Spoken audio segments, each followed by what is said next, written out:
श्रीमद्भागवत महापुराण दशम स्कंद अध्याय 9। श्रीमद्भागवत महापुराण दशम स्कंद नवम अध्याय। श्री कृष्ण का उखल से बांधा जाना। श्री शुकदेव जी कहते हैं, परीक्षित, एक समय की बात है, नंदरानी यशोदा जी ने घर की दासियों को तो दूसरे कामों में लगा दिया और स्वयं दही मथने लगी। मैंने तुमसे अब तक भगवान की जिन जिन बाल लीलाओं का वर्णन किया है, दधी मंथन के समय वे उन सबका स्मरण करती और गाती भी जाती थीं। वे अपने स्थूल कटिभाग में सूत से बांधकर रेशमी लहंगा पहने हुए थी।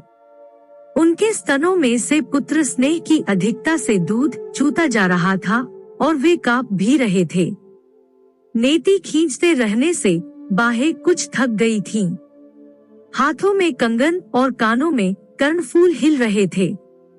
मुंह पर पसीने की बूंदें झलक रही थीं। चोटी में गुंथे हुए मालती के सुंदर पुष्प गिरते जा रहे थे। सुंदर भौहों वाली यशोदा इस प्रकार दही मथ रही थीं। उसी समय भगवान श्री कृष्ण स्तन पीने के लिए दही मथती हुई अपनी माता के पास आए।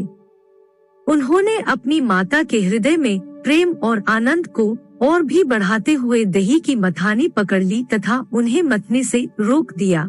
श्री कृष्ण माता यशोदा की गोद में चढ़ गए। वात्सल्य स्नेह की अधिकता से उनके स्तनों से दूध तो स्वयं झर ही रहा था। वे उन्हें पिलाने लगी और मंद मंद मुस्कान से युक्त उनका मुख देखने लगी। इतने में ही दूसरी ओर अंगीठी पर रखे हुए दूध में उफान आया। उसे देखकर यशोदा जी उन्हें अतृप्त ही छोड़कर जल्दी से दूध उतारने के लिए चली गईं।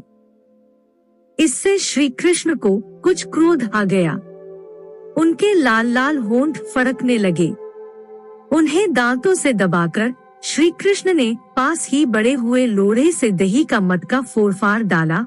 बनावटी आंसू आंखों में भर लिए और दूसरे घर में जाकर अकेले में बासी माखन खाने लगे। यशोदा जी ओटे हुए दूध को उतारकर फिर मथने के घर में चली आईं। वहां देखती हैं तो दही का मटका टुकड़े टुकड़े हो गया है। वे समझ गईं कि सब मेरे लाला की ही करतूत है। साथ ही उन्हें वहां न देखकर यशोदा माता हंसने लगी। इधर उधर ढूंढने पर पता चला कि श्री कृष्ण एक उल्टे हुए ऊखल पर खड़े हैं और छीके पर का माखन ले लेकर बंदरों को खूब लुटा रहे हैं। उन्हें यह भी डर है कि कहीं मेरी चोरी खुल न जाए, इसलिए चौकन्ने होकर चारों ओर ताकते जाते हैं। यह देखकर यशोदा रानी पीछे से धीरे धीरे उनके पास जा पहुंची। जब श्री कृष्ण ने देखा कि मेरी माँ हाथ में छड़ी लिए मेरी ही ओर आ रही हैं, तब झट से ओखली पर से कूद पड़े और डरे हुए की भांति भागे। परीक्षित, बड़े बड़े योगी तपस्या के द्वारा अपने मन को अत्यंत सूक्ष्म और शुद्ध बनाकर भी जिनमें प्रवेश नहीं करा पाते, पाने की बात तो दूर रही। उन्हीं भगवान के पीछे पीछे उन्हें पकड़ने के लिए यशोदा जी दौड़ी। जब इस प्रकार माता यशोदा श्री कृष्ण के पीछे दौड़ने लगी, तब कुछ ही देर में बड़े बड़े एवं हिलते हुए नितंबों के कारण उनकी चाल धीमी पड़ गई। वेग से दौड़ने के कारण चोटी की गांठ ढीली पड़ गई। वे ज्यों-ज्यों आगे बढ़ती, पीछे पीछे चोटी में गुंथे हुए फूल गिरते जाते। इस प्रकार सुंदरी यशोदा ज्यों-त्यों करके उन्हें पकड़ सकी। यशोदा मैया श्री कृष्ण का हाथ पकड़कर उन्हें डराने धमकाने लगी। उस समय श्री कृष्ण की झांकी बड़ी विलक्षण हो रही थी। अपराध तो किया ही था, इसलिए रुलाई रोकने पर भी न रुकती थी। हाथों से आंखें मल रहे थे, इसलिए मुंह पर काजल की स्याही फैल गई थी। पिटने के भय से आंखें ऊपर की ओर उठ गई थीं। उनसे व्याकुलता सूचित होती थी। जब यशोदा जी ने देखा कि लल्ला बहुत डर गया है, तब उनके हृदय में वात्सल्य स्नेह उमड़ आया। उन्होंने छड़ी फेंक दी। इसके बाद सोचा कि इसको एक बार रस्सी से बांध देना चाहिए। परीक्षित, सच पूछो तो यशोदा मैया को अपने बालक के ऐश्वर्य का पता नहीं था, जिसमें न बाहर है न भीतर, न आदि है और न अंत, जो जगत के पहले भी थे, बाद में भी रहेंगे। इस जगत के भीतर तो है ही, बाहरी रूपों में भी हैं, और तो क्या जगत के रूप में भी स्वयं वही हैं। यही नहीं, जो समस्त इंद्रियों से परे और अव्यक्त है, उन्हीं भगवान को मनुष्य का सा रूप धारण करने के कारण पुत्र समझकर यशोदा रानी रस्सी से उखल में ठीक वैसे ही बांध देती हैं, जैसे कोई साधारण सा बालक हो। जब माता यशोदा अपने उद्यमी और नटखट लड़के को रस्सी से बांधने लगी, तब वह 2 अंगुल छोटी पड़ गई।